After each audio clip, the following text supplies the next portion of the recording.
Welcome along then, everyone. Thank you for tuning in to episode 7 of the Formula E-Zone podcast. Coming up today is our 2019 Paris E-prix race review. My name is Toby. I'm a journalist for German Formula E page eFormel.de. Today filling in for Dan. We finally got rid of him on this show, but he'll be back for future episodes, I promise. Joining me though, as usual, is the one and only editor-in-chief of Formula E-Zone. It's Jack Jordmainer. We've got plenty to talk about in this one. It's been a hectic race, absolute madness once again in Formula E, with a rain and hail affected race for the first time in the championship's history nonetheless. First of all though, hello Jack, how are you doing? I am good, my friend. It's a pleasure to have you. It's a shame Dan is not here, but me and Tobias, we were close to having someone on, but we decided, you know what, Dan's not here, so we'll hold the fort for him while he's away. Okay, so it'll just be me and Tobias, holding the flag for the Formula E-Zone podcast, waving it as hard as we can and making it as the best as we can. So let's hope for a good one. Dan, you are missed. Jack, you've been to Paris. How has your trip been to Paris? Oh, the trip was lovely. Well, wet again. Like where we were in Rome, we got wet again in Rome. But this time actually, when it rained, well, as people know, it eventually did rain in the race. But we'll get onto that for the first time. But got extremely wet in the pit lane, trying to find some interviews. The rain, it just came down. And I was like, man, my jacket was not waterproof. Well, it's waterproof to an extent. Yeah, which I don't understand. Like, how can a coat not be waterproof? But after so much heavy rain, the rain was actually seeping through my coat and my shoulders were drenched. And I was like, this is the worst coat in the history of coats. But apart from that, it was okay. It was good. It was a lovely time. Good catching up with the drivers. And yeah, lots to talk about. Lots to talk about, especially in this podcast. Shall we get just straight into the action then? Yeah. Okay. So where do we start? Qualifying, obviously. I mean, not much happened in practice, really. I mean, we had rain, a few spins, as you said. A few spins, especially in free practice 1. We had a lot of spins. People being caught out by, well, the poor group, the white lines. We'll get onto that a bit later on in the race review as well. But apart from rain and FP1, couple of crashes, couple of spins, not really anything too interesting to talk about. It was a bad start for Envision Virgin Racing. Like, you had both Frines and Sam Bird in the wall. Like, absolutely. It was a terrible start. And then Sam Bird missed the whole of practice 2. So he was going into qualifying without actually doing a 250 kilowatt lap around the Paris track. So Virgin Racing and Frines didn't do many laps either in FP2 because they were basically just making sure from the damage that they fixed in FP1. So they were basically just making sure that the car was running okay. And Sam didn't get out at all. So basically both drivers, Frines did get a 250 kilowatt lap in, but it wasn't representative or quick in any regard. But yeah, out of all the teams that really struggled during practice going into the race and qualifying, it was definitely Virgin Racing. That said though, in the final order in qualifying, we had a Virgin car in the top 5. Robin Frines qualified in P4 out of all cars, so that's a pretty respectable result. But as you said, with Sam Bird not having the experience of a 250 lap in the dry in FP2, that meant he had to start right from the back. Not the back off the back markers, he but started 13th. He did qualify 15th, but then with some juicy post-qualifying penalties, he started 13th, which was respectable for Bird because when you think about it, you haven't done a 250 kilowatt lap.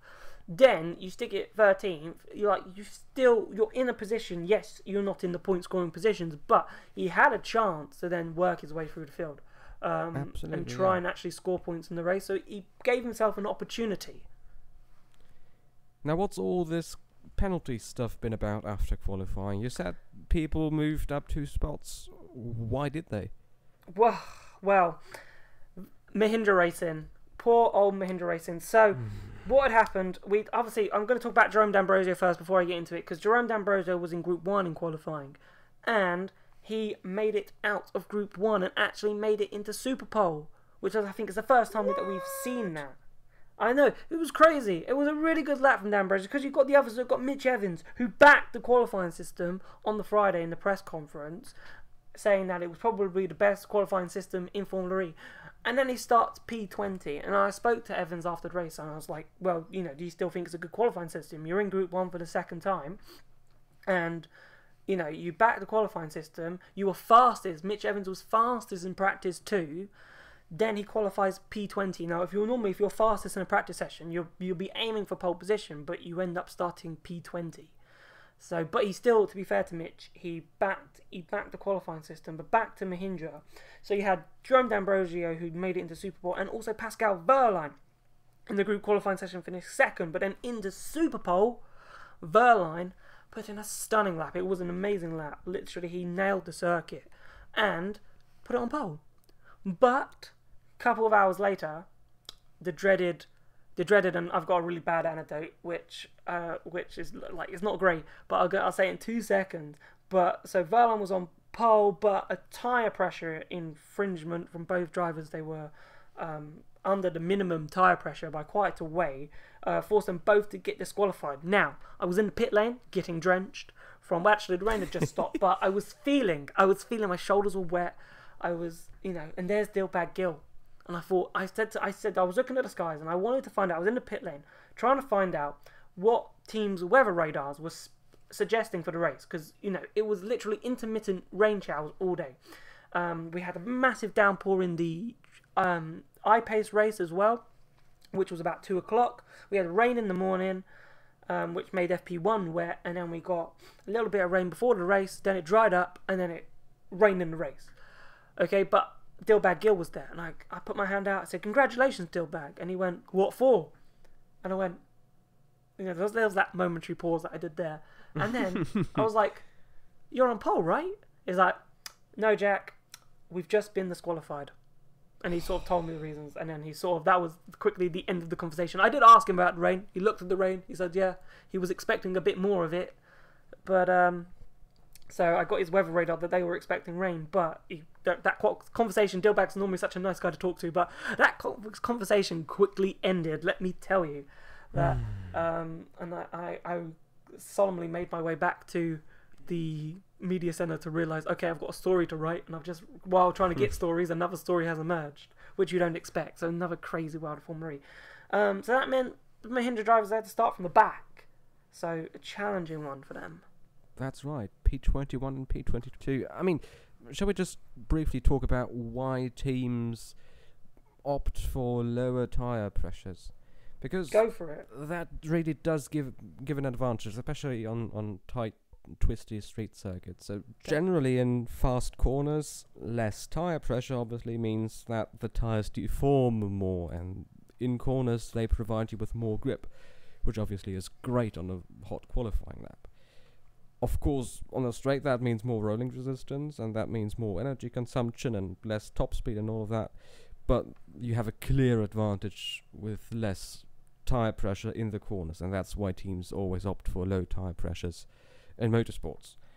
But there's a minimum as well. There is, yeah. And teams generally underfill their tyres in terms of air, and then drivers have to be really aggressive on their in-lap, and that's what Mahindra was building upon. They put less air into the tyres of both their drivers so that they have an advantage with more grip on their qualifying run, and then the drivers were supposed to be aggressive on their in-lap to heat up the tyres, and especially heat up the air in the tyres. And as we all know, hot air expands. That's why hot air balloons float and fly, and the tyre pressure then increases. So that's the general idea of having low tyre pressures.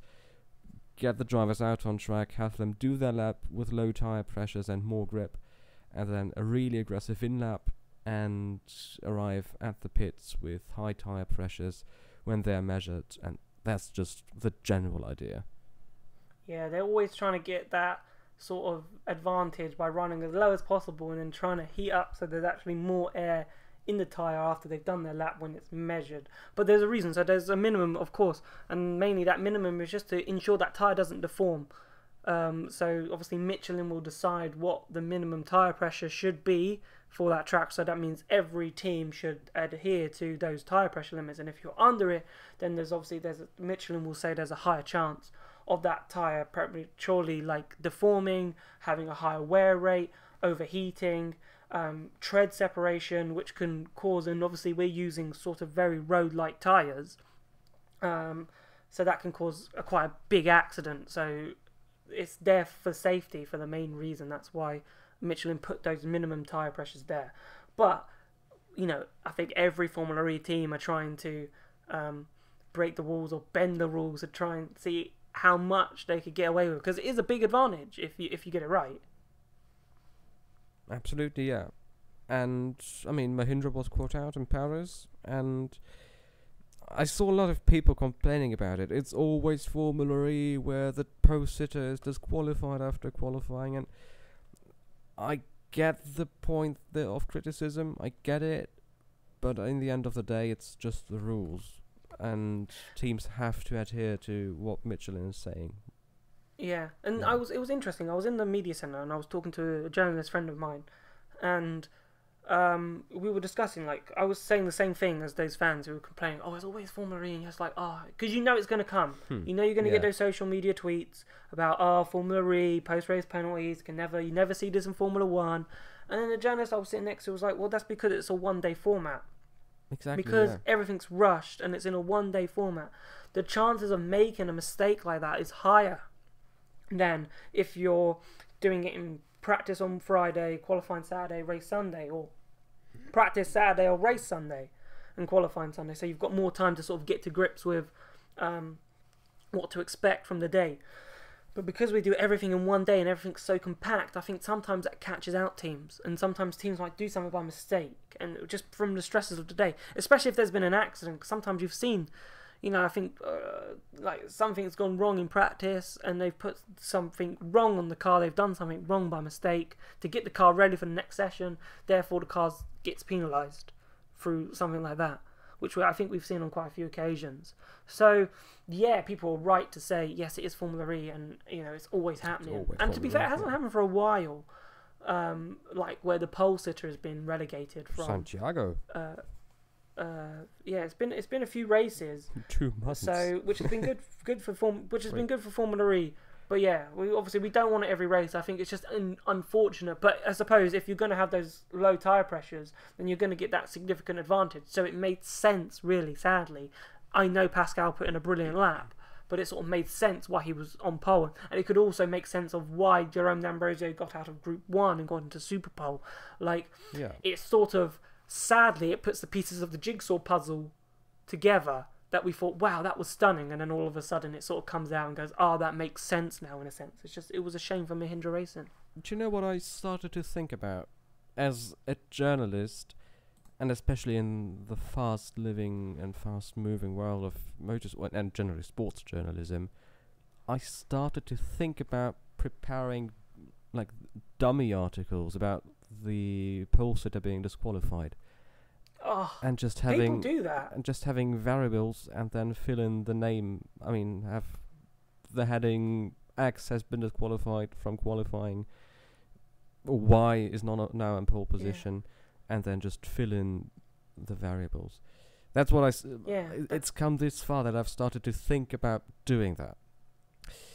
It's a general. It's a common practice. Yeah.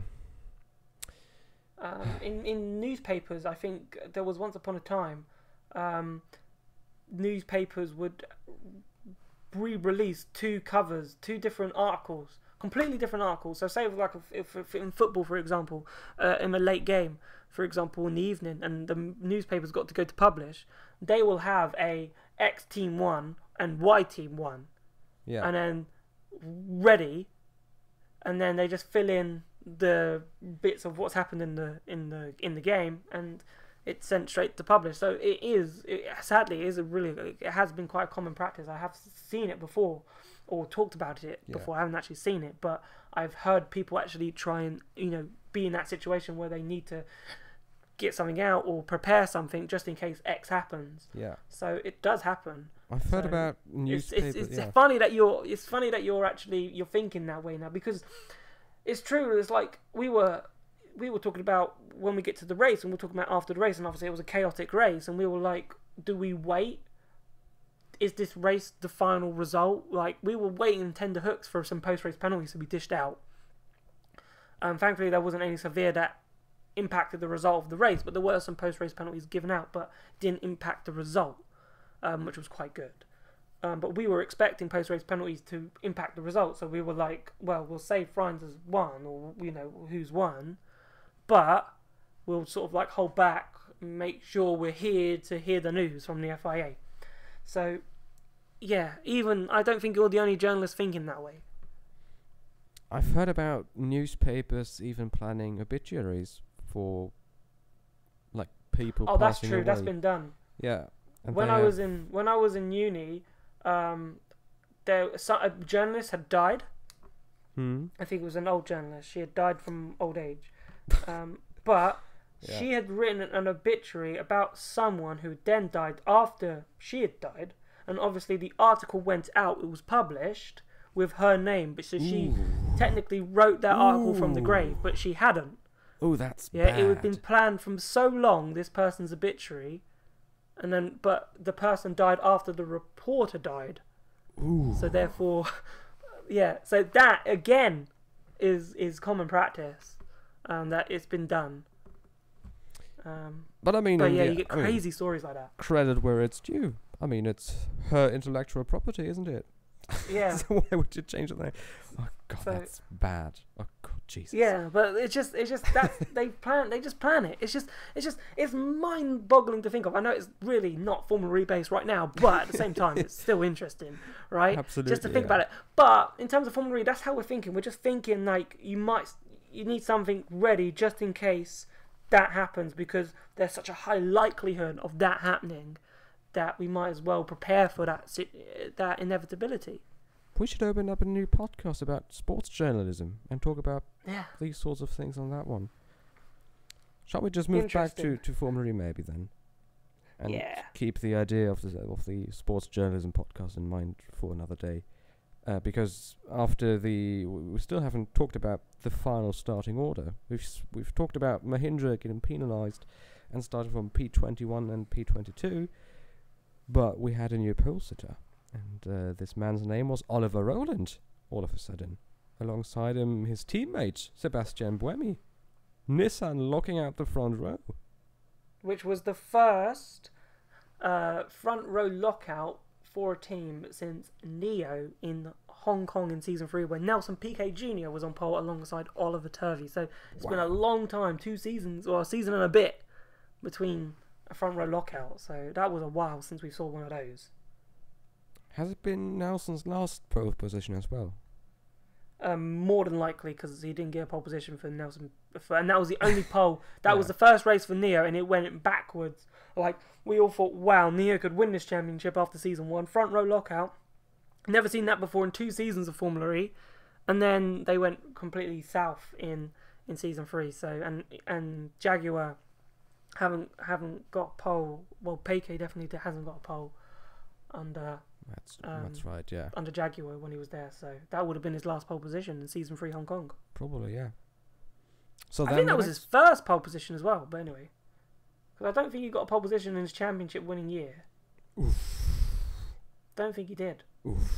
But anyway, moving on. Yeah. Enough Nelson Piquet Jr. chatting. He's not a Formula E driver anymore. Yeah, he's not in it anymore. Like, what's going on? Formula E's own podcast has turned into a historic Formula E and random anecdotes from sports journalism articles. It's been fun though, but it's interesting. But at the same time, let's get into the race.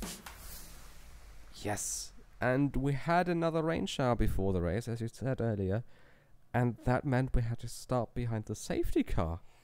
And everyone, the drivers learned about it 3 minutes in advance. We learned about it 3 minutes before the race started.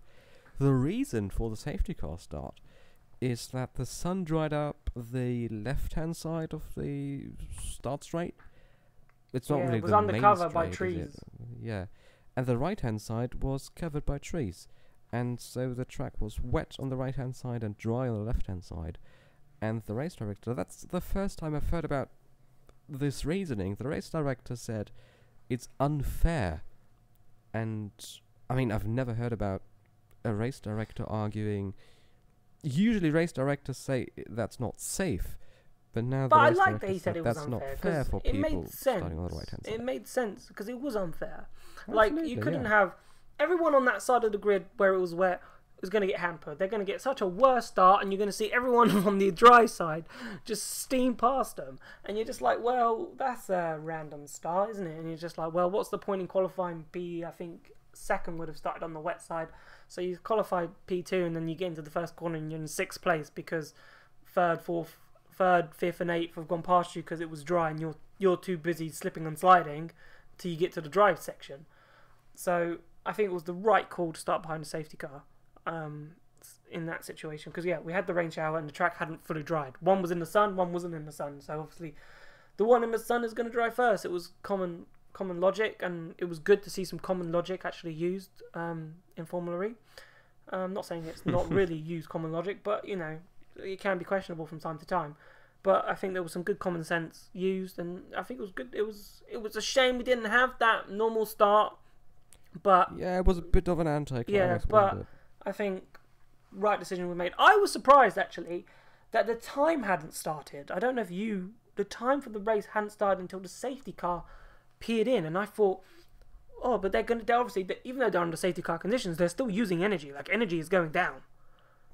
That was my thought as well, yeah. So I was like, why haven't they started? Once they'd gone past where they were supposed to start, I was surprised that the time didn't start. It didn't start. They basically did an extra lap of that race under safety car conditions. Obviously, yes, you could say energy consumption reduced by 50%, but that's still energy, something that they'd have to then regain in a 45-minute race than they would have started with.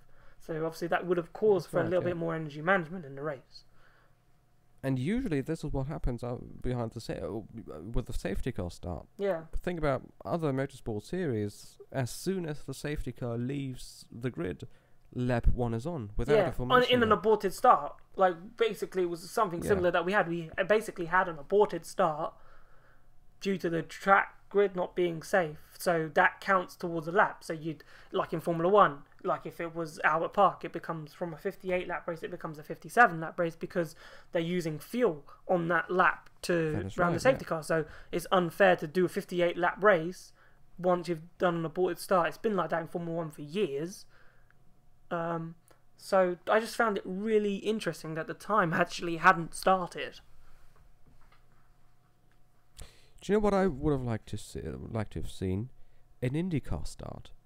It's a bit difficult to explain to the drivers within 3 minutes, but a 2x2 start, maybe just pop in the full course yellow limiter, and then have the race director count and then down, go green, full course green. yellow ending. Yeah, like ELMS do these kinds of starts, and IndyCar do these kinds of starts. DTM does these, and I mean, have the drivers go 2x2 at 50 kilometers an hour, and then the race director counts down, or just the exactly the Le Mans start, and then the start lights switch to green, and off we go. I think it would have been difficult though. I think that would be a nice addition in maybe after a safety car restart to do it like that. But I think because obviously track was wet, so obviously someone's still going to probably be on the wetter side on that 2x2. So that is true, if you think of it that way. But yeah, it does sound cool when you watch other racing series and they line 2x2. You know something, even though something you're not expecting a crash to happen or something dramatic to happen, but it builds up that tension that something's about to just go. Yeah, and probably. Yeah, the idea of having a race start, a 2x2 race start, probably isn't the best idea. But for safety car restarts, how about having 2x2 IndyCar safety car restarts for season 6? Oh, we're living the dream here. As we said in the last podcast, Formula E, pay us. We're here. We've got the ideas. We've got the brain. We can make this series it's already incredible. We can make it just mind blowing. Imagine. But so let's just talk about the race, because obviously we got underway on the safety car. Safety car pulled in after one lap, and then it wasn't really long to Bias until we saw our first incident. And I bet you didn't expect Oliver Rowland, who was obviously pole leading man, had the chance to control the race. Oliver Rowland, who's not put a foot wrong in this championship, puts a foot wrong at, I think it was, he locked up at T10, so turn 10. It was the tight right-hander where they peer in just before they come back round towards the pit exit. It's a really tough, tight, and he just locked up and went straight into the wall, and I'm sure you weren't expecting it. I wasn't, no. It was a weird incident, wasn't it? It reminded me of Sebastian Buemi losing the lead in Santiago. Yeah. With the twin MGU setup playing a role there. Might have something to do with technical stuff going on in the rear of his car. Yeah. Might have something to do with a driver error. I don't know, but it's been a weird incident, but in hindsight, we can't change anything. Yeah. Thing is, Ollie lost the lead and rejoined the race technically last. Yeah.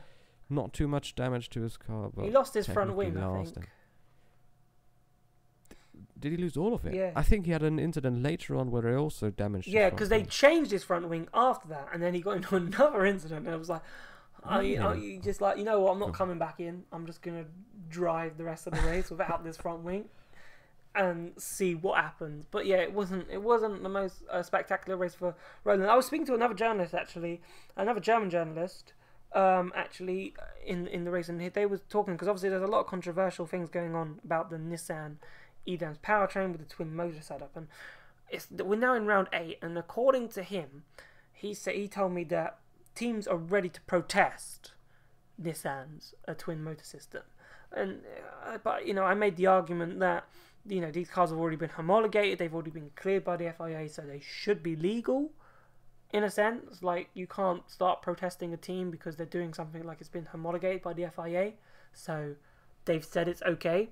But apparently, if they would have won in Paris, I don't know what teams, but there would have been a few teams that would have tried to protest the race result, stating that because of Nissan's twin power unit, they would have protested it and seen what would have happened. Which is really interesting, because I feel like it's just strange that they're waiting for them to win to do the thing. And you can't protest them if they win in New York. You can't protest them at the last race of the season. That's just ridiculous. That's what I was trying to make. It's like, it's too long. They should have, if they wanted to protest their powertrain, they should have protested it ages ago. Like, you can't just wait for them to win. If they win the last race of the season and you protest it, I think that's the most ridiculous thing you could possibly do. I agree. Yeah. I love these political stories in motorsports. Yeah. It makes no sense. The Nissan twin MGU is such a political story, or it's developed into such a political story. It started out as a technical goodie, really. Yeah. Not much more than a nice little tech story. And now we have all manufacturers protesting and lobbying against the Nissan powertrain. And they're lobbying for ruling it out for season 7, because obviously development for next year has already begun.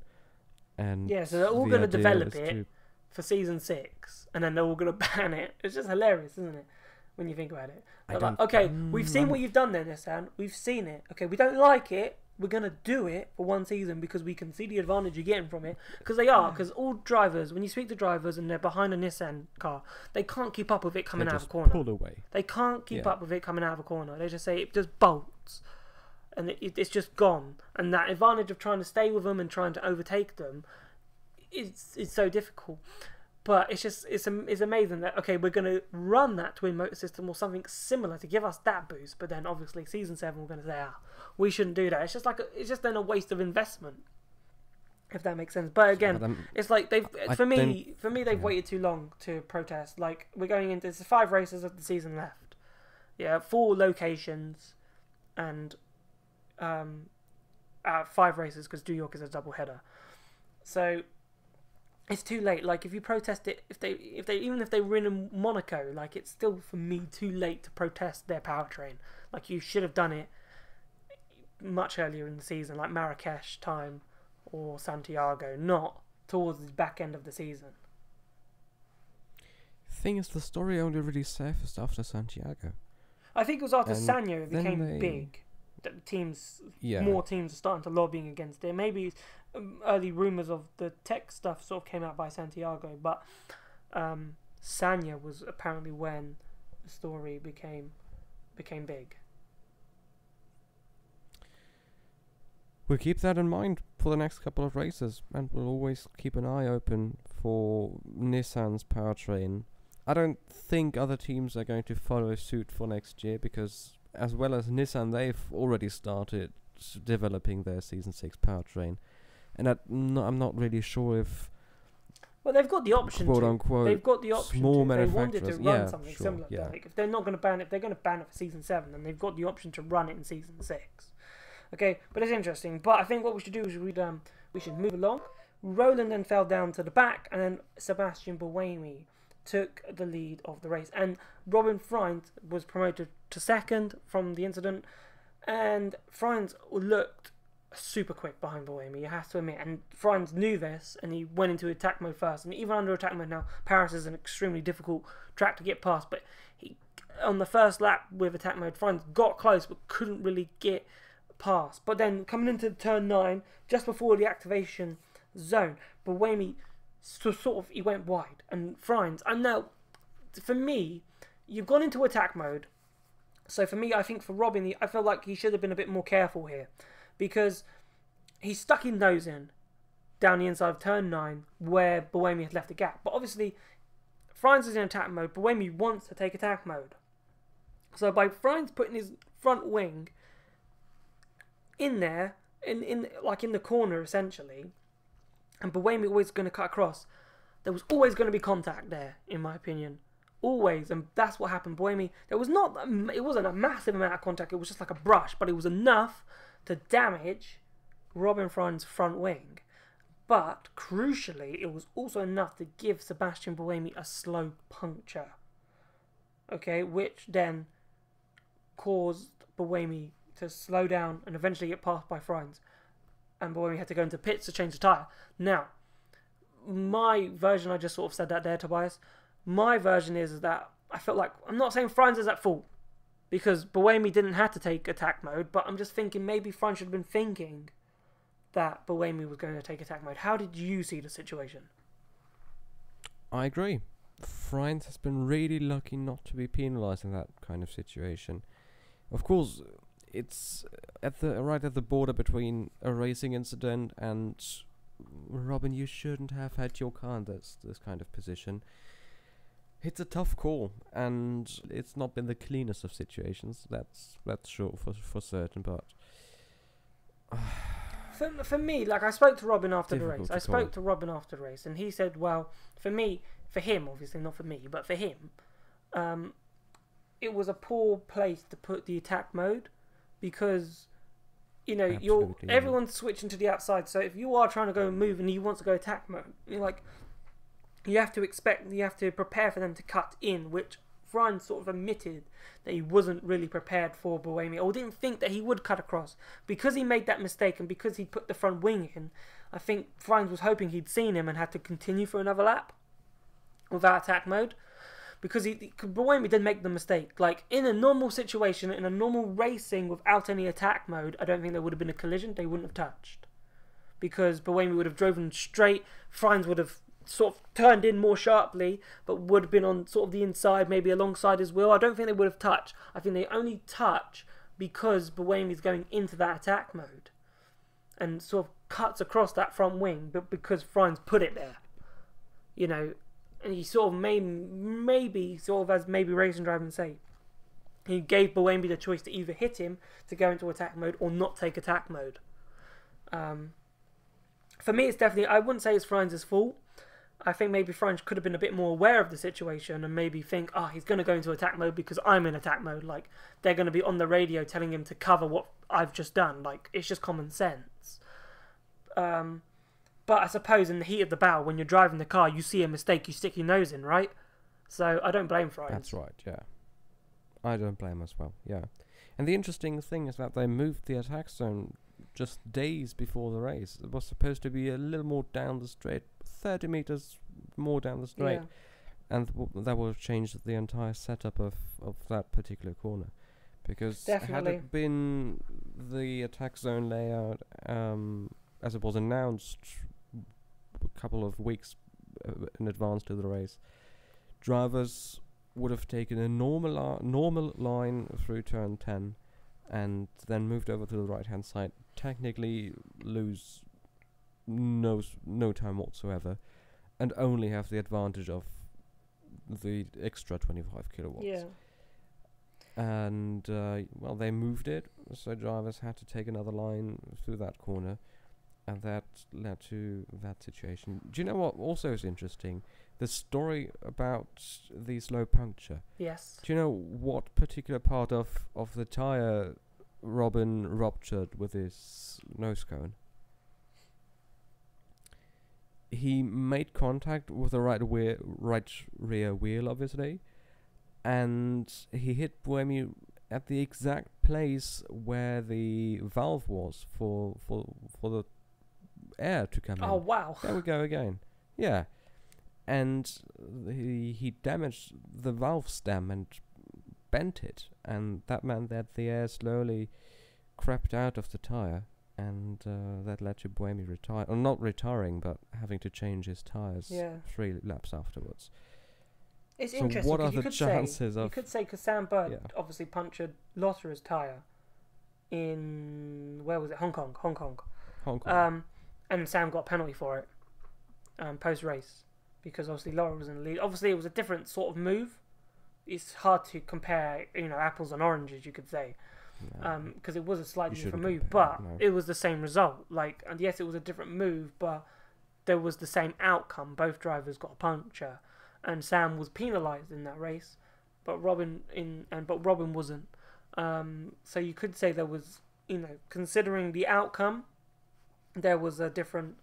It could have been the same penalty, but I still believe Frines didn't deserve a penalty. But it was, it was close. It was we're debating it now, close, so it's debatable. Yeah, I think it's been the right decision not to penalise him. Yeah, I agree. But, maybe one or two people, maybe some cynics out there might say, hey, Sam got a penalty, so why hasn't Frines?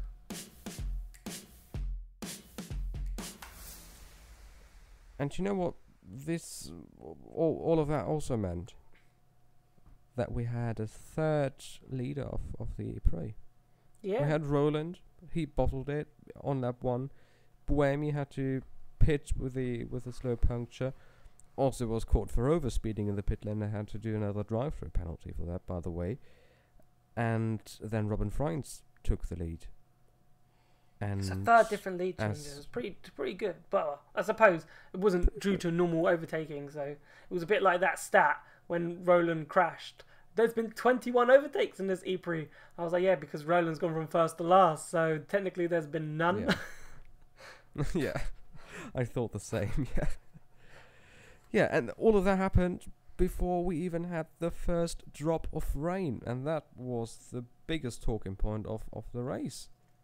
We didn't even talk about the weather. I mean, we technically talked about the weather, but not about the weather in the context of the race. Of the race. First time in 5 seasons. It's taken us 5 seasons. We've been close. Like, you could say we've had some races with rain or damp starts, but there's the rain, the heavens have not opened during a Formula E race. Or the heavens haven't been raining at the start of a Formula E race. So to me, those tracks that started damp weren't really wet Formula E races because it wasn't raining. It had already rained. It was just drying. We were starting on a damp circuit. We finally got a wet circuit, and boy, did it create some chaos. Oh, absolutely.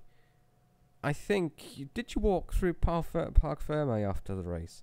I didn't walk through Parc Ferme after the race, but I can imagine there was a lot. Okay. Because I didn't leave the media centre till like 8 o'clock at night, because we were all waiting to see if anything was happening. And the final classification was it was about 8 o'clock at night when it was confirmed, and it was just confirmed the 3 post-race penalties that would be in effect for Monaco, not the race itself. But we were all waiting. So by the time it was 8 o'clock, I was straight out there to the hotel, like to sleep. Like so I didn't go to the post. But I reckon by that time, 8 o'clock at night, cars would have already been packed away and start worked on. To be fair, and back in the pits at that time. That is true. Yeah. But yeah, it was interesting because we had quite a few. Well, we had the first, obviously, the rain came and it was heavy. Like, it was proper heavy. Like, we've seen rain in Formula E. We've seen rain in testing. Back in Donington, we saw rain. We've seen rain in Valencia. I think, Valencia had a bit of rain. We had Hong Kong shakedown sessions. We've had practice sessions that were wet. New York shakedown. Oh, yeah, wow. that Remember was that? wet. Season 3. But this was the first time when the heavens did open. It was, if you were to say, it wasn't intermediate running, it was full wet weather running. So it was monsoon. It was a real test for the all-weather tyres, and you know, but there was the problem that occurred, which is not race direction's fault at all. I think they threw the forced course yellow for the rain because it was raining, but. You know, I was in that situation. It was like, well, you either red flag it and wait for it to pass, or you put the safety car out, or you stop the race. You don't just run under a full course yellow, because that's like, it's, you know, pick one. You either stop the race because it's unsafe. How many full course yellows did we see in the end? 3 or 4 full course yellows? I think there was one for the rain, 3. 3. Yeah. I thought so too, yeah. So we had 3 full course yellows in the course of just the second half of the race, and 1 safety car period. And 1 safety car period. A brief one, but 1 safety car. That's how chaotic it got with the rain. But it's not, I wouldn't say that's just, I think it's just the nature of street tracks, the nature of, it's now easier to make a mistake. Like, it looked comical when I was watching it. I was like, oh, not another spin. Oh, not another crash. Yeah. Not another one, yeah. And you're like, oh, please don't, no more crashes. Like, please, just keep it on the track. But you forget. You really do. You forget how hard Formula E is, and you forget the tracks have got these bumps in them. You forget the walls are just there. You forget that these cars are, especially with the brake-by-wire system, it's much, like, harder to, you know, get it right on the braking. The drivers prefer the brake-by-wire system because it's easier to manage, but it's also it's easier. You're more prone to locking up, which I think maybe we saw with some of the incidents that occurred. And obviously, when you've got street circuits and you've got walls, you're not going to get punished by running off into runoff areas. You're going to hit a wall, which we saw. But the interesting thing about full course yellow, speaking to the drivers after the race, was that because it was cold in Paris. It was like 13, 14 degrees, you know, outside ambient temperature. Track temperature would have been around the same, if not lower. And because they were struggling to get heat into the tyres, and especially when it's raining, the track temperature cools, the tyres cool, and grip goes away. So that was the other sort of thing. And they said that the first full course yellow for the rain, they were running okay, actually. Like, I spoke to Evans, Frines, Apt. You know, they were running okay. They had temperature in the tyres, but when that first full course yellow, the tyre temperatures dropped. So when it went green, they said that's when it became like driving on ice, while they were trying to get those tyre temperatures up, and that's where we saw the first sort of collisions. Which, if you want, I've talked for a bit, mate. You can explain. I don't even know where to start. I think we'll start with Sam Bird and Jerome D'Ambrosio leaving to Roland. This is where Roland decided to lose his front wing once again after changing it. So we had Bird lock up, sort of minor aquaplane sort of lock up. He went wide. He was sort of safe, but he didn't know D'Ambrosio was behind him, who had completely gone in far too quickly. Sort of slammed into him, sent him spinning, and then all of a sudden, just after that, Ollie Rowland comes steaming in again, and then poor old Alexander Sims, minding his own business, just gets smacked and walloped into the wall. Yeah. And we all of a sudden it looked worse than it was, but we had basically 2-car incident two separate incidents involving two cars that happened at the same corner at the same time. So it made it look worse than maybe what it actually was. I'd like to know if anything major happened to Alex Sims's powertrain, because the impact was big, and I mean big. And usually not usually, but potentially this could lead to gearbox damage, floor damage, transmission damage. That's not too... it's related to the gearbox, obviously. If the drive shaft breaks, that's not a problem. But anything could theoretically break with that sort of impact. I'd like to know if anything happened there. Yeah. We'll find out in Monaco, probably. Yeah. Yes. But obviously that incident brought out another full course yellow, so the tyre temperatures drop again. But this time the rain at that point was starting to stop, which was good. So the worst of the weather had gone through at that time.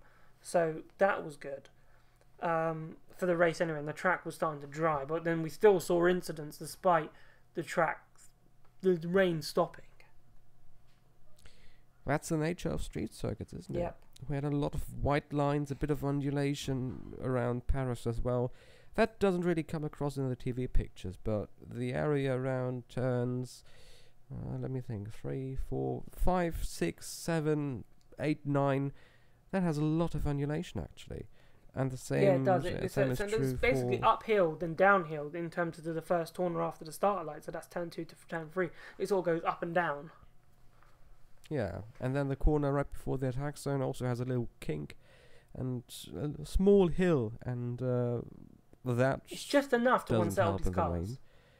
Yeah, and then add zebra crossings to that, and different kinds of tarmac. We had the new tarmac, obviously, in the second sector, with the historic cobblestones, and then Formula E always adds a protective layer onto these cobblestones, and then put asphalt on it, fresh asphalt. That has a different grip level compared to usual street asphalt. Yes. Manhole covers playing a role there, and especially in the braking zones. Yeah. I think at least last year we had 9 different tarmac versions going into turn 3, and that's the nature of street circuits, obviously, but that really made things interesting and difficult at the same time for the drivers. It's because we had a few, didn't we? But then we had some that weren't really weather related, because obviously we had Massa spinning, that was sort of weather related. It was still slippery back turn 2, where he just lost it by himself. But then we had Turvey hitting Massa, which was sort of weather related as well back at turn 3, where the incident happened with Sims, D'Ambrosio, Bird and Roland. But we had one that brought out the third and final sort of full course yellow sort of like safety car period, when Mortara decided to completely just go into the back of Alex Lynn, trying to go for a move that wasn't on. And poor Alex Lynn, who's trying to finish and trying to just do a race without any incident since joining after Nelson Piquet left, was just clobbered into the wall. And yeah, not much really Alex could have done. How did you see this situation? Just a silly move. All of that happened in turn 13, so the penultimate corner on the circuit. The left-hander before the long sweeping right-hander before the finish line. That's where it all happened. Yeah, so it was the final two. So I think that those corner numbers were... So it was the turn 13 sort of chicane, where it goes round part finish line into turn 14 and across the finish line of the 14, because it's a 14. Right. So just before the pit exit, that collision was, but it was just silly from Mortara. The move was never on, and yeah, never ever was the move on. Yeah, I have no idea what he was thinking in that situation. And he was handed a 3-place grid penalty for Monaco for it. But we'll get on to the other two in a minute, because I think what we should do. But let's just before we move on to the sort of the race result, tyres. I felt to be honest with you, I know we talked about them getting cold, but I felt like the all-weather Michelin tyres did a fairly decent job in that rain. Like, they were really tested for the first time at full racing speeds, No precautionary stuff in a shakedown session, no reduced power, while running in the wet. So I felt like they did a decent job. They did, yeah. I mean, I'm sure we've seen it before in race power modes in Adria, for example, the season opening race. We've had wet practice and qualifying there, where people have been also going around at 200 and 225 and 250 kilowatts. So the power modes available in Formula E. We've seen the Michelin tires work in the wet before, but they've proven to be really reliable in the wet once again. And I agree. They did a great job with the tire, and the first test was passed with no problems whatsoever.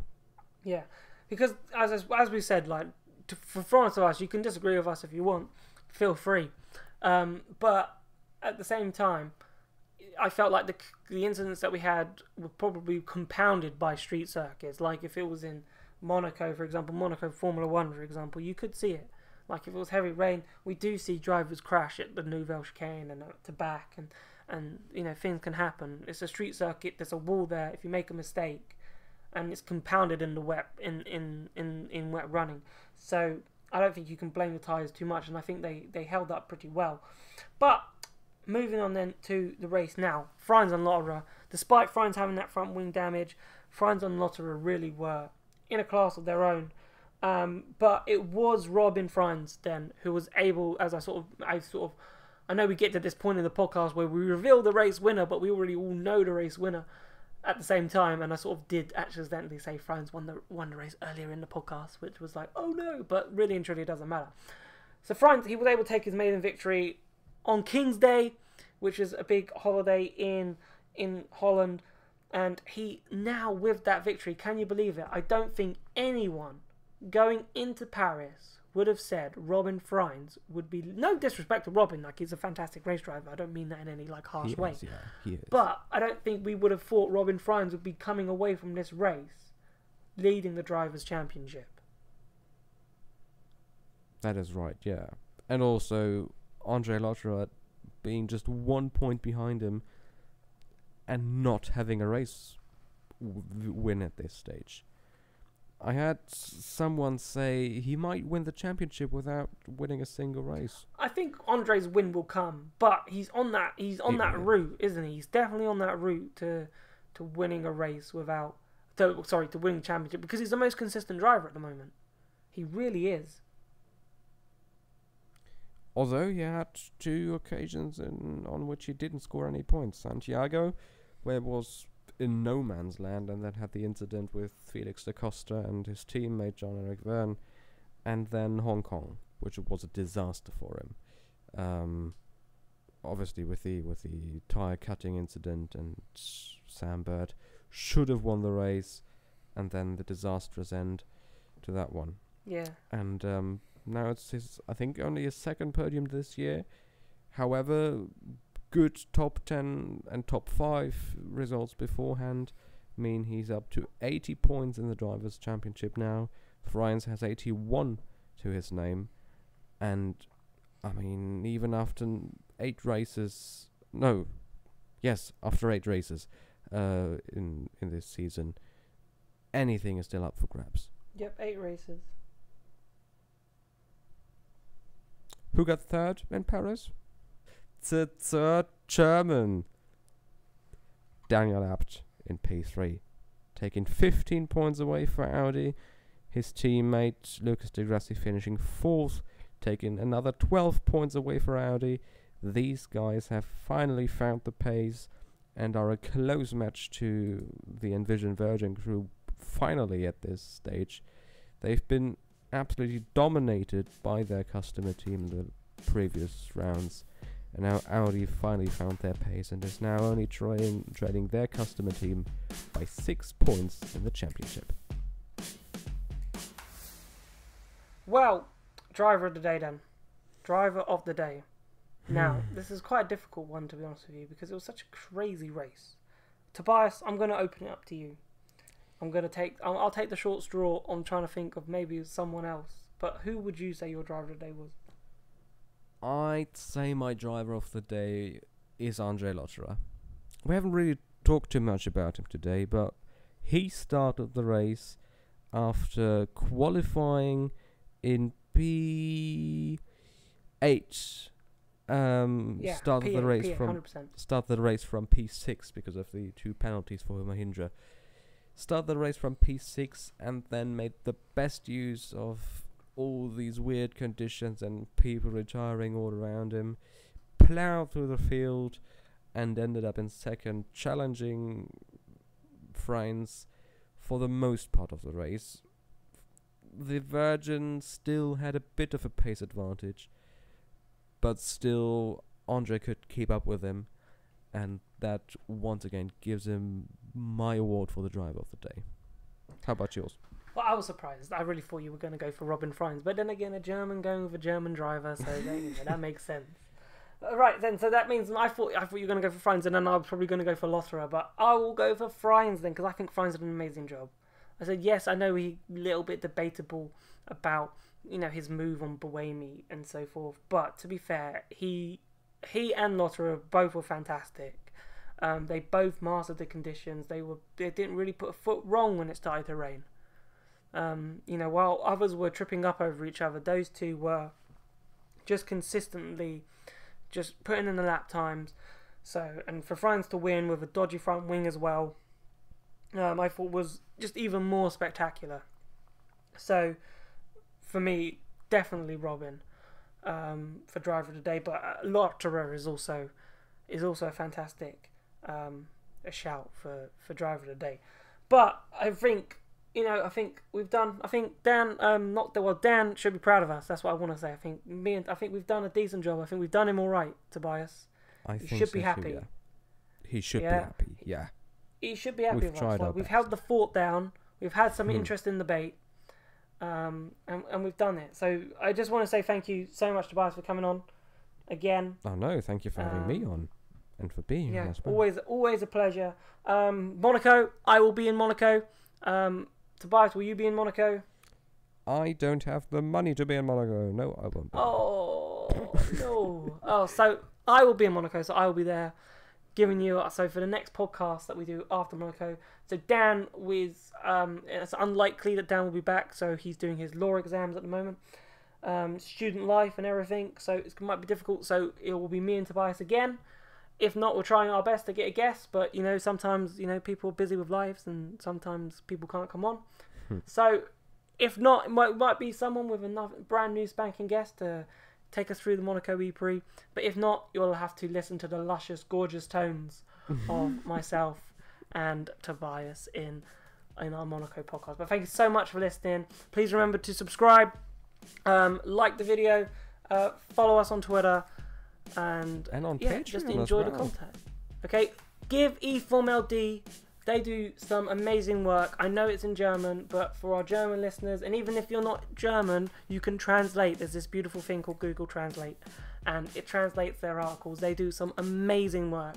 Timo, Tobias, the gang over there do some amazing work. So please do give E-Formel-D a like, a follow, and just go check out their page because they're doing some amazing stuff. Okay, right, see you in Monaco.